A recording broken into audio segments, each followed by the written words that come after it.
Welcome back. Today I'm going to go over 3 things that you can do when starting your website that is going to make the entire process easier. So let's jump into it.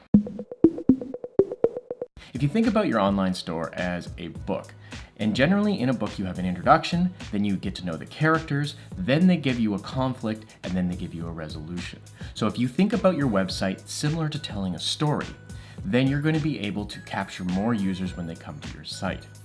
So one of the common mistakes that I see with online businesses is they try and put all of the information right up front.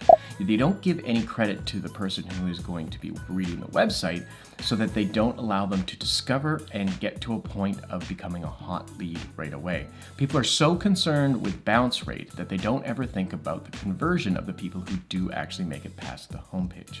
All right, number 2, let's talk about that bounce rate. Now, one of the things that you're going to end up doing if you're trying to work on your bounce rate is probably trying to fix your carousel. Now, the only way to fix a carousel, and that is the rotating images on your homepage, the only way to permanently fix it is to remove it. They are not a good user experience.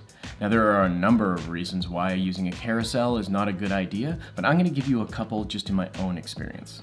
Number 1, when you get to a website that has a carousel, you're reading the first slide and then it moves on you and you're scrambling to find out what the heck happened on that first slide. Having a carousel is typically something that a business owner will suggest. They see the user element somewhere on the web and they think, I need to have that on my site because I have 50 things that I need to put in front of the user. Restrain yourself.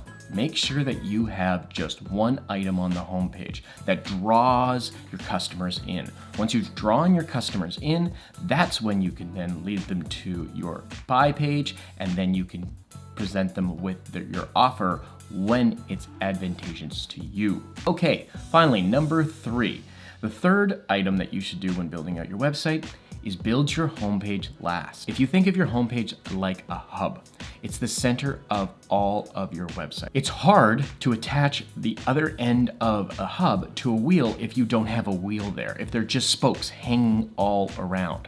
So what I recommend is go out and build the detail pages first. Talk about the pieces of your business that you know, the pieces of the business that you want people to learn about, the information, talk about the product, give them the photos, and then once you have those completed, then go back and build out your homepage. If you do this, this will allow you to link your pieces on your homepage directly to where you're going, as well as give you a lot more creativity when you link it out. Because you know the elements that you're going to be taking people to, you can add more pieces to the homepage in order to guide them there.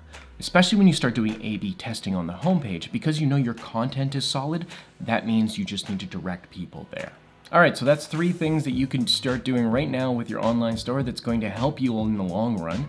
If you need any help with your online store, we're always here to help. Drop a comment down below and I'll be happy to get back to you if any questions that you might have. I've also pinned a comment at the bottom that will link to our website where you can book a call with one of our experts and we can go through and help you build out your own websites and help you with any of those technical problems that you have.